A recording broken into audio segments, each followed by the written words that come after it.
Hello everyone, आज के इस लेक्चर में हम पढ़ेंगे अजैविक कारक के प्रति जो अनुक्रिया स्टार्ट किए थे। जो अजैविक कारकों के प्रति अनुक्रियाएं स्टार्ट हुआ था तो उनमें हमने एक पॉइंट पढ़ लिया था, नियामक तथा नियमन करना। मुख्यतः इसमें हम पढ़े थे होमियोस्टैसिस के बारे में, अर्थात किस प्रकार एक जीव अपने शरीर के अंदर के पर्यावरण को नियमित बनाता है, तो इसके बारे में हमने अध्ययन किया था। तो आज अपन लोग सेकंड पॉइंट लेते हैं, उसमें पढ़ते हैं संरूपी। संरूपी जिसे बोलते हैं संरूपण करना या फिर कन्फॉर्मर्स या फिर कन्फर्म्स। ओके, इसके बारे में हम पढ़ते हैं आज। इसमें देखो क्या बोला गया है कि अधिकांश जीव लगभग 99% और समस्त पादप जो स्थिर आंतरिक पर्यावरण नहीं बना पाते वे संरूपी कहलाते हैं। नियामक में क्या था, नियमन में जिसे रेगुलेट बोलते हैं, उसमें क्या था कि जो जीव थे अपने अंदर के जो पर्यावरण था उसके बारे में हमने बताया कि किस प्रकार वे अपने आप को, एक मनुष्य की बॉडी का एग्जांपल लिए थे हम कि मनुष्य अपनी बॉडी को किस प्रकार वो अपने अंदर जो टेम्परेचर होता है किस प्रकार उसको वो बनाए रहता है, उससे कम ज़्यादा नहीं हो पाता। तो वो प्रकार से होमियोस्टैसिस था। लेकिन संरूपी में क्या होता है कि वे अपने अंदर के पर्यावरण को, मतलब होगा जैसे अंदर के उनके अंदर जितने भी क्रिया प्रणाली चल रही है, सिस्टम चल रहा है, उनका जो टेम्परेचर होता है वे अपने आप को स्थिर नहीं कर पाते, अर्थात वे समय के अनुसार चेंज होती रहती है। तो ऐसे स्थिति को क्या बोलती है, ऐसे जीवों को क्या बोले, संरूपी या फिर जिसे संरूपण करना ये बोलते हैं। ओके, तो वही बोला गया कि ये लगभग 99% जीव तथा समस्त पादप जो होते हैं ना, आंतरिक पर्यावरण अपना संतुलन नहीं बना पाते, तो ऐसी स्थिति को हम बोलते हैं कन्फॉर्मर्स। उसके अलावा अगर देखें, इनके शरीर का तापमान परिवेशी तापमान के अनुसार बदलता रहता है। वह जलीय जंतुओं में शरीर की तरल पहले देखो, ये जो इनका जीव का तापमान होता है ना, ऐसे संरूपी वाले जीव का तापमान जो होता है वे पर्यावरण में जैसे ज्यादा तापमान हो गया तो इनका भी टेम्परेचर हाई हो जाता है, और पर्यावरण का अगर टेम्परेचर लो हो गया तो इन जीवों का टेम्परेचर लो हो जाता है। तो मतलब कि इनका जो टेम्परेचर होता है इन जीवों का, ये पर्यावरण के अनुसार बदलते रहते हैं, अपने बॉडी के अनुसार मेंटेन नहीं रह पाते, ये पर्यावरण के अनुसार अपनी बॉडी का टेम्परेचर इनका चेंज होता रहता है। और क्या बोल रहे हैं कि वह जलीय जंतुओं में शरीर की तरल की परासरणी सांद्रता जल की परासरणी सांद्रता के अनुसार बदलती रहती है। अब देखो इसका मतलब क्या है कि जैसे कुछ प्राणी जल में पाएंगे ना, अब जल में पाएंगे तो उनके बॉडी के अंतर्गत जो भी मैटर पाएंगे, जो भी पदार्थ पाए जाएंगे वो भी किसी न किसी सांद्रता के अनुसार पाए जाएंगे, किसी भी कंसंट्रेशन अवस्था में पाए जाएंगे।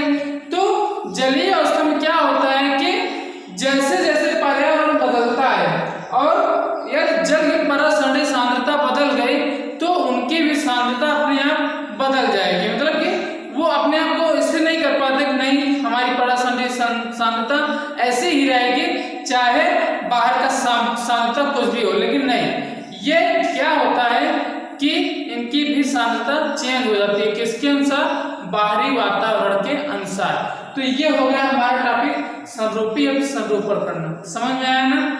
उसी प्रकार हम नेक्स्ट टॉपिक पढ़ते हैं, वो होता है हमारी प्रवासी या फिर प्रवास करना। अब इसके बारे में क्या है, इसके बारे में आप काफी अच्छी तरह समझ सकते हैं।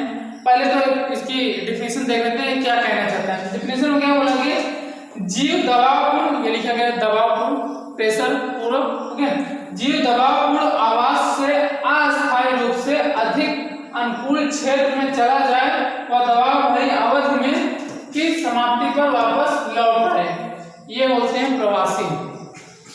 प्रेजेंट टाइम में अगर आपको समझाना चाहें तो आप देखिए, जैसे अभी जो वायरस निकला है कोरोना ना, तो क्या हुआ था, अब जो व्यक्ति बाहर रह रहे थे, अर्थात किसी काम से बाहर गए थे, वहां पर एक प्रकार से वो अस्थायी रूप से रह रहे थे।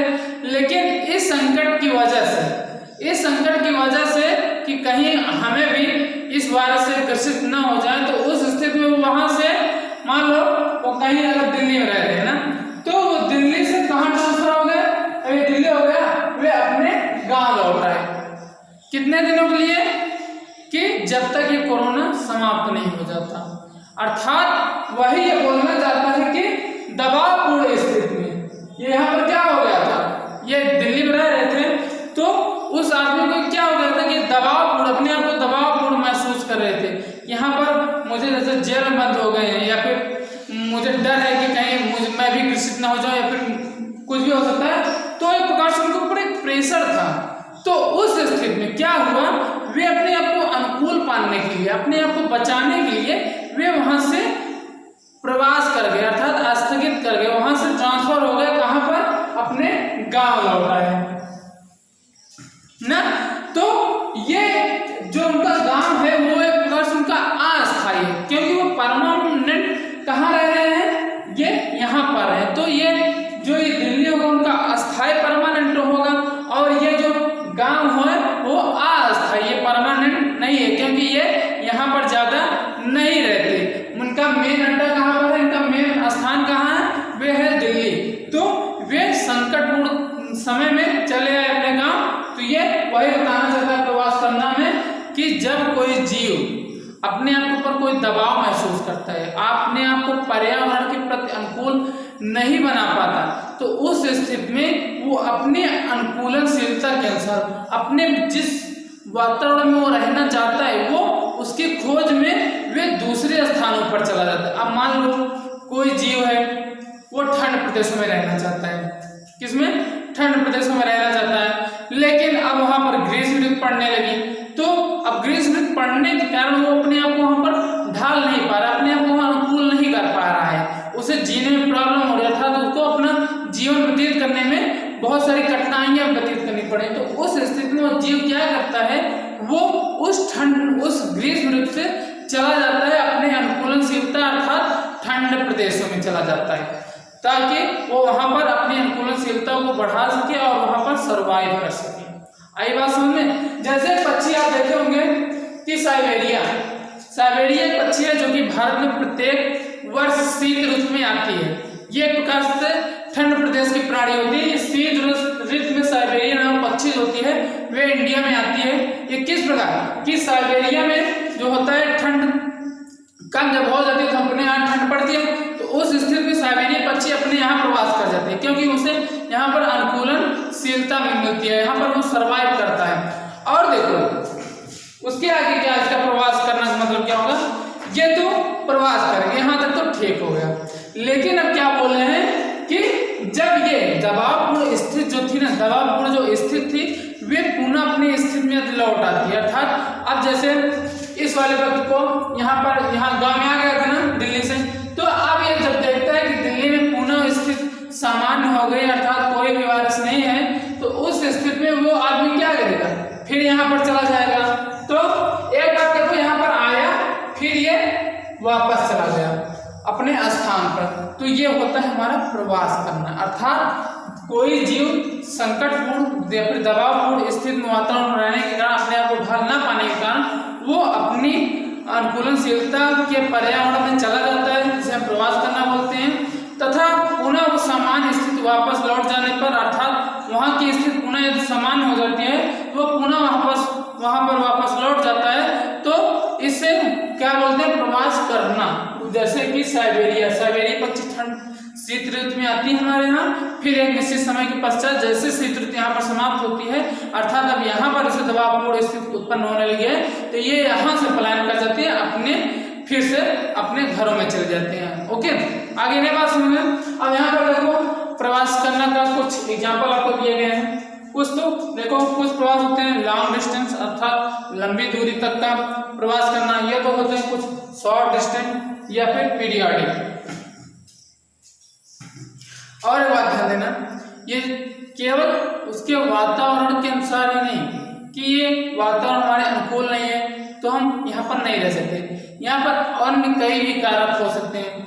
अब जैसे देख लो कि कुछ जीव ऐसे भी हैं जैसे ठंड प्रदेश में रह रहे हैं, तो वहाँ पर उनको भोजन न मिल पाने के कारण वे, चूंकि देखो वो ग्रीष्म ऋतु वाले प्राणी हैं और वो ठंड प्रदेशों में हैं, तो अब उन्हें भोजन नहीं प्राप्त हो पाता, तो भोजन को प्राप्त करने के लिए वे दूसरे स्थानों पर जाएंगे, अर्थात गर्म स्थानों पर जाएंगे जहां पर वो भोजन प्राप्त करेंगे। तो इस कारण भी जीव प्रवास करते हैं। ये देखो, ये जो व्यक्ति था वो गांव से शहर किस लिए गया था? ताकि वो अपनी जीविका चला सके, अपना भोजन प्राप्त कर सके, अर्थात वे कुछ पैसे कमा सके जिससे भोजन प्राप्त हो सके। तो ये यहाँ प्रवास किस लिए किया था?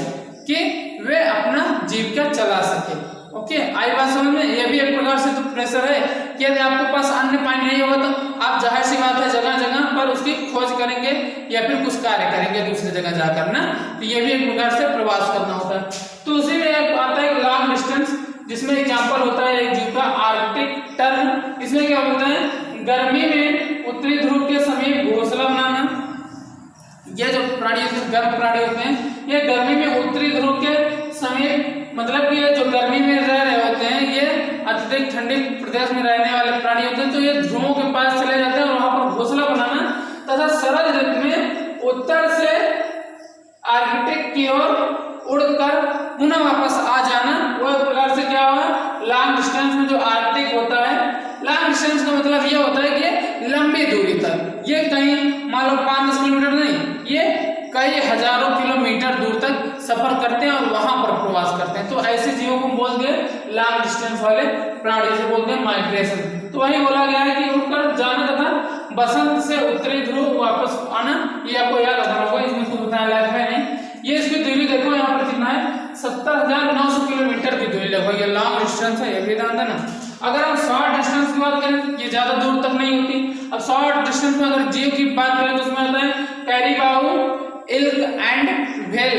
ये भी कुछ जीव होते हैं जो कि व्हेल तो आप जानते होंगे, ये जो होते हैं शीत ऋतु में भोजन की तलाश में गर्म स्थानों की ओर चले जाते हैं। ये भी एक प्रकार से प्रवास करना होता है। इसके अलावा थर्ड आता है पीरियाडिक, अर्थात ये पीरियाडिक टाइम में अपने भोजन की तलाश में ये जीव, जैसे हो गए लोकस्टा, जैसे बोलते हैं टिड्डी, ये अधिकांश भोजन की तलाश में आगमन करते हैं। ओके, तो ये सारे पॉइंट हो गए हमारे 2 पॉइंट। अब नेक्स्ट लेक्चर हम पढ़ेंगे 4th पॉइंट, जो कि लास्ट पॉइंट होगा। इसके पश्चात हम पढ़ेंगे अनुकूलनशीलता क्या होती है। ओके, तो यहाँ तक अच्छे से समझिए, बाकी मतलब यहाँ तक अच्छे से रिवीजन कीजिए, बाकी नेक्स्ट लेक्चर मिलते हैं। Okay, thank you.